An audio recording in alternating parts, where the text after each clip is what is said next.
Welcome to G Fun Facts Online. Imagine a weapon in the war on cancer so precise, it could hunt down and destroy tumor cells one by one, leaving all your healthy tissue completely untouched. For over a century, this was the dream of medical researchers, a concept they called the magic bullet. Today, that dream isn't just a fantasy, it's a rapidly advancing reality. And the agents leading this revolution are called Antibody-Drug Conjugates, or ADCs. These aren't just another incremental improvement. They are a sophisticated fusion of targeted therapy and chemotherapy, designed to deliver a lethal payload directly to the doorstep of a cancer cell. Let's break down how this incredible technology works. At its heart, an antibody-drug conjugate is a marvel of bioengineering made of three core components, each with a critical job. Think of it as a microscopic smart bomb. The three parts are the antibody, the payload, and the linker. First, you have the monoclonal antibody. This is the brains of the operation, the targeting system. It's a laboratory-produced protein designed to act like a microscopic GPS, recognizing and locking onto a specific protein called an antigen that is found in high numbers on the surface of cancer cells, but is rare on healthy cells. This specificity is the key to avoiding collateral damage. The evolution of these antibodies has been crucial. Early versions were made from mouse proteins, which our immune systems often rejected. But today, we use humanized or fully human antibodies that can circulate in our bodies for longer without raising an alarm, making them far more effective. And this antibody isn't just a delivery truck. By binding to the cancer cell, it can sometimes block signals that tell the cell to grow and divide, adding its own punch to the fight. Next, we have the cytotoxic payload. This is the lethal warhead of the ADC. These are incredibly potent drugs, often so powerful that they would be far too toxic to administer to a person as a standalone chemotherapy. But by attaching them to the targeted antibody, their devastating effects are contained, reserved only for the cancer cells. These payloads work in a few different ways. Some act like molecular roadblocks, disrupting the internal skeleton of the cell, called microtubules, which stops the cell from dividing. Others directly damage the cancer cell's DNA, triggering a self-destruct sequence known as apoptosis. The choice of payload is critical. It has to be potent enough to kill the target cell with just the tiny amount delivered by the antibody. Finally, we have the linker. This might sound like a minor detail, but the linker is the crucial connection, the chemical bridge that holds the warhead to the targeting system. Its role is anything but passive. A well-designed linker has to be incredibly stable, keeping the toxic payload securely attached to the antibody as it travels through the bloodstream. If it releases the drug too early, it could harm healthy tissues, defeating the entire purpose of the targeted therapy. But once the ADC is safely inside the cancer cell, the linker must be ready to release the payload. There are two main types of linkers. Cleavable linkers are designed to break apart under specific conditions found inside cancer cells, like a more acidic environment or the presence of certain enzymes. This ensures a controlled release right where it's needed. Non-cleavable linkers, on the other hand, are designed to stay attached. The entire antibody linker payload complex is broken down inside the cell, and the resulting fragment is what becomes the active toxin. The linker's design is a masterclass in chemistry that dictates the ADC's safety and effectiveness. So we have the three parts: the antibody GPS, the cytotoxic warhead, and the stable, then releasable linker. How do they all work together on their journey from infusion to cell kill? First, the ADC is administered to the patient, usually through an IV drip, and it begins to circulate throughout the body. The antibody component acts as a homing device, searching for and binding specifically to its target antigen on cancer cells. Once the ADC locks on, the cancer cell is tricked into pulling the entire complex inside through a process called endocytosis. You can think of it as the cell swallowing the ADC. The ADC is now trapped inside a small bubble-like vesicle called an endosome.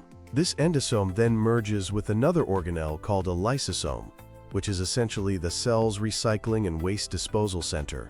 The lysosome is filled with digestive enzymes and has a highly acidic environment, and this is where the magic happens.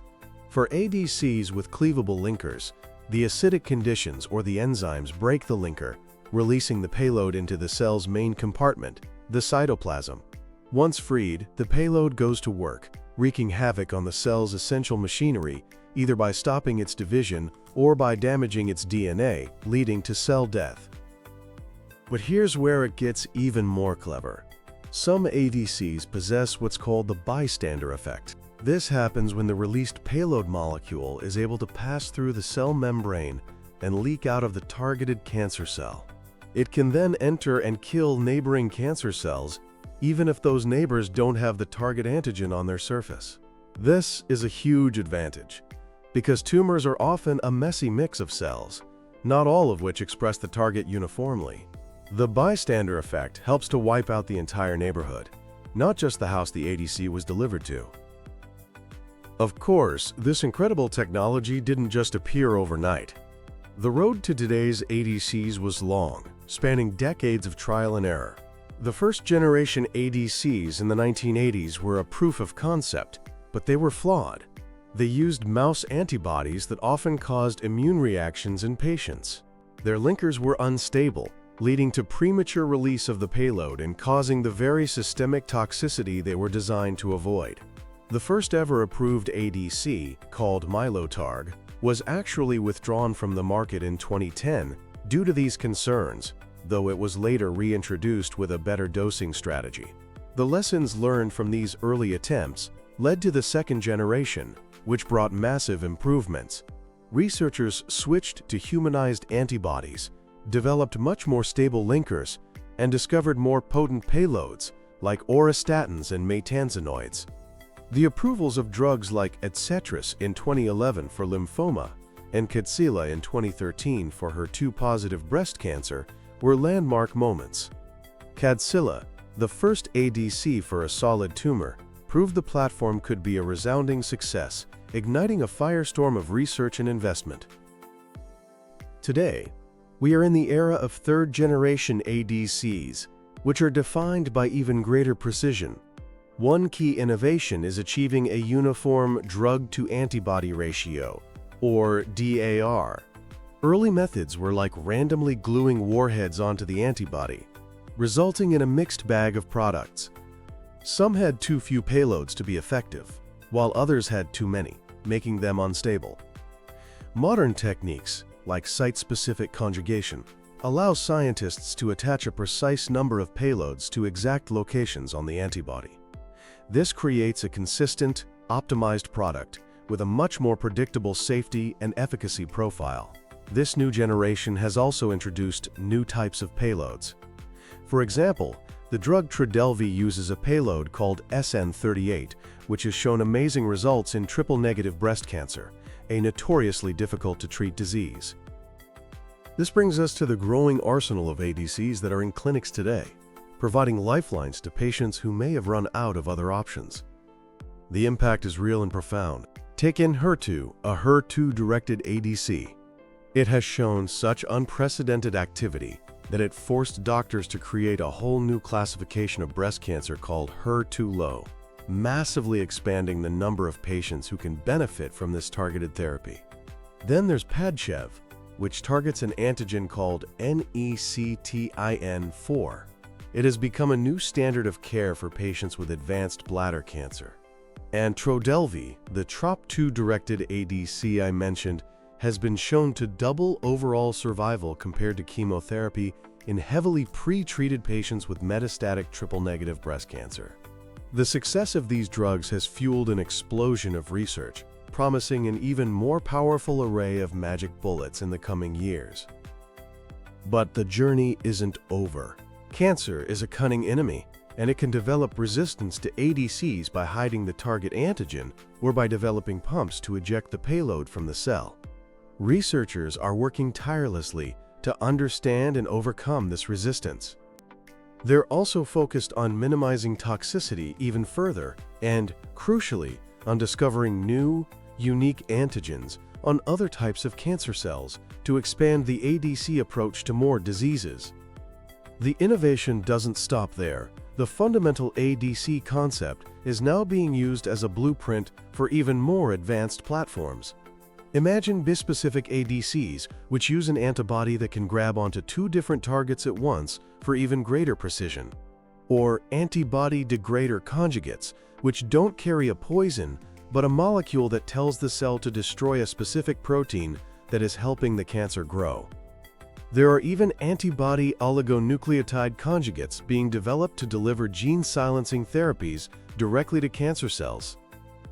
The magic bullet that Paul Ehrlich dreamed of over a century ago is no longer science fiction. Antibody-drug conjugates have established themselves as a transformative pillar of modern oncology.